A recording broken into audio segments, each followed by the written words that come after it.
Nah, rasa yang nggak nyaman itu tidak bisa dikontrol. Nggak bisa dikontrol, itu datang begitu saja. Hai, daripada kejebak friendzone, mendingan kejebak dijebak alias jejak Bali kuliner.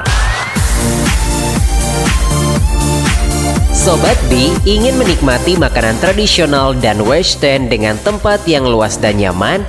Gak usah bingung, kamu wajib kejebak Jejak Bali Kuliner, Jalan Teguh Umar nomor 212 Denpasar. Atau kamu kepoin Instagramnya @jejakbalikuliner. B-Talk Podcast, Be Smart, Be Healthy, Be Happy. Sobat B, kita masih ngobrol tentang overthinking. Tadi sempat kita jeda di segmen 1 karena kita mau menikmati es. Itu es apa, Mbak? Ini es kacang merah. Oke, ini Bentar es. ya. Oke, ini es gayung. Itu di dalamnya itu ada kacang merah. Oh, sudah jelas kalau tidak ada Tuh. kacang merah bukan es kacang merah Ada namanya. esnya. Tuh kan enak. Tapi aku udah ngerasain es gayung juga. Gayung bersambut nih. Kok gayung bersambut? Ya iya. Kan kau punya gayungnya, aku makan bersambut. Oh, oke, luar biasa. Kalau mau menikmati es gayung ini ataupun es kacang merah ini, silakan langsung datang ke Jejak Bali Kuliner. Itu di Jalan Teguh Umar nomor 212 Denpasar. Cek Instagramnya @jejakbalikuliner. Kita lanjut lagi ngobrol tentang overthinking. Yaitu tadi udah bahas ya overthinking itu seperti apa, kenapa orang itu mengalami overthinking udah kita singgung-singgung. Tapi sebelum nih ke dampak dari overthinking, tentunya dampak kepada diri sendiri pastinya dan lingkungan gitu ya. Boleh kita review lagi Mbak gitu, kenapa sih orang ini sebabnya gitu ya, kenapa bisa orang overthinking, seperti apa? Iya, setiap orang kan punya masa lalu ya Dek ya. Masa lalu itu bisa membuat pengalaman sedih, masa lalu punya pengalaman bahagia, masa lalu punya pengalaman marah, masa lalu punya pengalaman dipermalukan. Enak nggak itu? Enggak.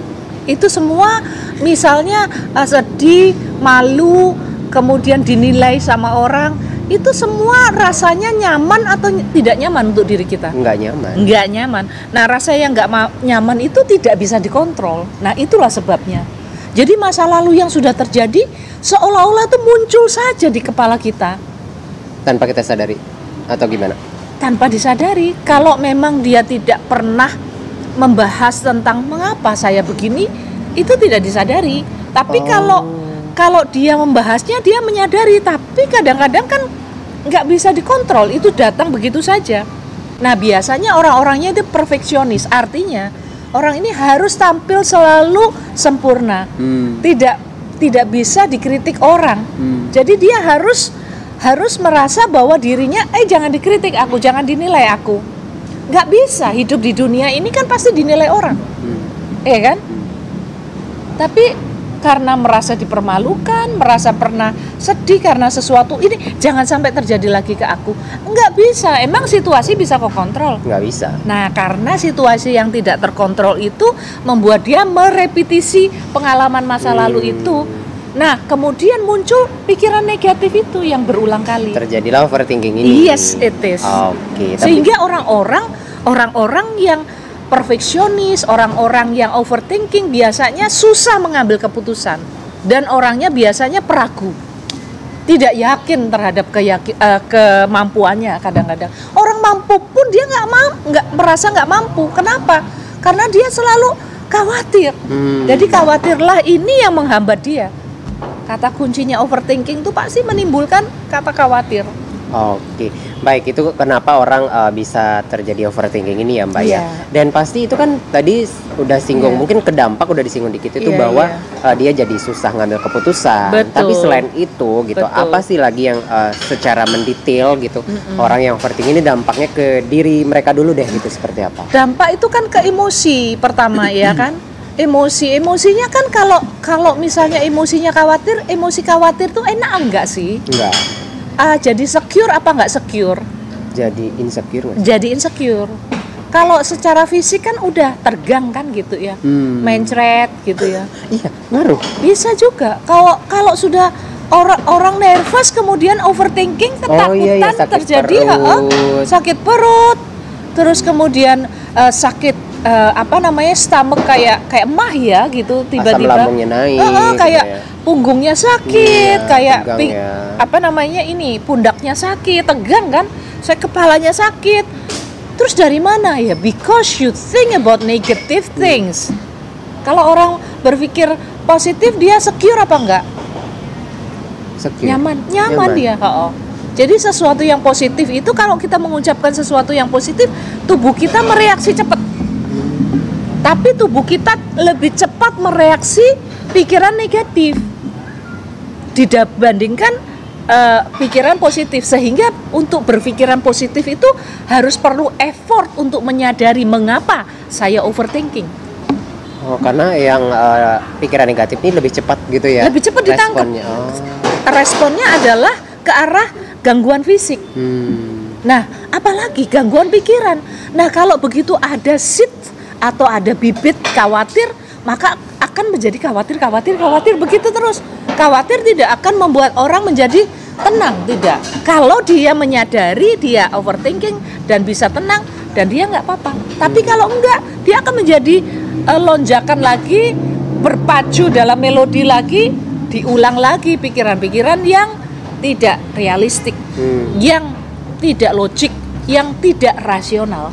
Oke, tapi kan ini sangat ngeganggu buat diri, fisik dan juga pikiran juga ya Mbak ya, dari overthinking ini. Tapi ketika saya ketika saya nih, kan belum selesai, jangan dipotong. Jangan tapi. Ya. Jadi misalnya saya nih overthinking, itu kan udah dampaknya ke saya fisik dan juga pikiran. Tapi ngaruh nggak sih kepada temen atau relasi kita lah gitu? Kalau kamu nggak nyaman, kalau kamu punya relasi dekat, tiba-tiba kamu kayak nasping gitu, kayak mesebeng kata orang Bali gitu. Enak apa enggak sih? Enggak dong. Iya, kemarin kamu juga gitu sama aku. Iya, kan nggak enak. Tapi kan aku ngomong. Karena aku asertif. Aku ngerti alurnya kemana. Oh gitu. Iya, berarti karena aku asertif, aku ngomong. Lah kalau pasangannya itu orang yang sama overthinking, gimana atau dong? Ya, kan sama-sama overthinking, sama-sama khawatir, sama-sama takut, sama-sama nggak nyaman. Apakah relasinya jadi nyaman? Enggak. Itu. Apakah temannya jadi nyaman? Ya kalau kamu nggak tersenyum, kalau orang berpikir negatif masa tersenyum sih? Iya benar. Oh berarti sangat ngaruh ke relasi kita berarti ya? Beli parfum nggak tersenyum gitu ya? Aku bukannya nggak senyum. Cuma gitu. lagi sariawan jadi hanya kayak gini. Oke. Ini Jadi masalah pribadi jangan pasti sini lah ya. Oke, overthinking udah kita bahas. Mungkin tapi pengen tahu juga Mbak kesimpulan dari overthinking. Gimana kita 2 segmen kita ngatasinya? bahas. Seperti apa yang Mbak ingin sampaikan sih buat Sobat Bi tentang overthinking ini, karena banyak dari kita mengalami yang namanya overthinking ini. Ya dari 10 orang hampir 9 pernah gitu overthinking ini. Iya. Jadi gini, tadi prinsipnya overthinking tuh repetisi, diulangin ya kan? Tapi irasional ya. Berarti kalau ada lingkaran pikiran yang terulang-ulang kayak gitu harus diapakan? Diputus. Nah, break. Caranya? Break up. Ya sama kalau kita punya toxic relationship, putus. Kita udah break ya. Tapi ketika break ini kita tahu, ini sebabnya apa? Pertama kali aku overthinking. Karena aku takut tidak diterima pekerjaan, misalnya. Kita tahu, berarti ini aku yang salah. Begitu aku berpikir tentang sebabnya ini, aku tulis dia. Ini sebabnya. Kayak buat jurnal gitu ya? Gitu? Iya dong. Kenapa tiba-tiba pikiranku berputar di situ lagi? Aku harus tahu kenapa. Peristiwa apa yang membuat aku itu tiba-tiba muncul kepikiran itu lagi? Itu ditulis. Lalu ini benar apa enggak? Logik apa enggak? Enggak. Kalau enggak logik, bikin plan, bikin rencana. Bagaimana? Aku ini kan ini yang kusadari, ini yang tidak kusadari planningnya. Bisa enggak aku beradaptasi pada situasi yang aku tidak bisa mengontrolnya? Misalnya, udah jelas mau diterima kerja, tiba-tiba misalnya bosnya sakit, ya kan nggak bisa ketemu misalnya. Nah ini kan berarti dia harus mengadaptasi peristiwa. Ini kan orang-orang yang nggak punya kontrol kan, kemudian dia mengatakan pada dirinya, situasilah harus sama dengan saya. Tidak bisa. Situasi semesta ini, situasi dunia ini tidak seperti apa yang kamu rencanakan. Tapi ketika muncul situasi yang tidak terkendali menurutmu, ya, maka tulislah bagaimana cara saya beradaptasi dengan ini. Sehingga kita melakukan namanya reframing mind. Jadi pikiran kita di reframe lagi, dibuat bentukan lagi. Persepsi kita terhadap situasi itu, pokoknya kalau aku mau ini harus terjadi. Nah itu sebabnya. Pokoknya aku maunya ini terjadi. Nah itu kan berarti ego kontrol yang tidak bisa dikontrol. Maka dia harus mengontrol dirinya sendiri. Kemudian dia tidurnya cukup, kemudian dia harus aktif berolahraga, kemudian dia selalu setiap kali muncul dia ingat pikiran negatif, langsung switch ke reframe pikiran positif. Karena pikiran negatif lebih cepat diserap tubuh daripada pikiran positif. Sehingga pikiran positif itu adalah diupayakan, diusahakan, dihabitkan, dikebiasakan. Terus makan dengan nutrisi yang baik. Makan dengan nutrisi yang baik, itu gitu ya. Nah, terus perhatian pada diri sendiri. Perhatian sama diri sendiri gimana? Ya Kak, kalau kita seenak-enaknya aku nggak bisa ini, aku nggak bisa itu, aku nggak biasa ini, pokoknya ini harus terjadi padaku. Ya ampun, ini dunia ini situasinya datang begitu saja dan kita tidak bisa mengontrol setiap situasi dunia. Yang kita bisa kontrol bagaimana cara kita melihat situasi ini dan bagaimana kita mengambil jalan keluarnya dari situasi yang seperti ini. Jadi yang kita munculkan adalah di dalam diri kita itu harus peaceful. Peaceful apa? Peaceful. Peace. Damai. Bagaimana? Kenapa sih aku kayak gini? Aku nggak bisa kok, aku nggak bisa. Ya karena kau mengatakan dirimu nggak bisa.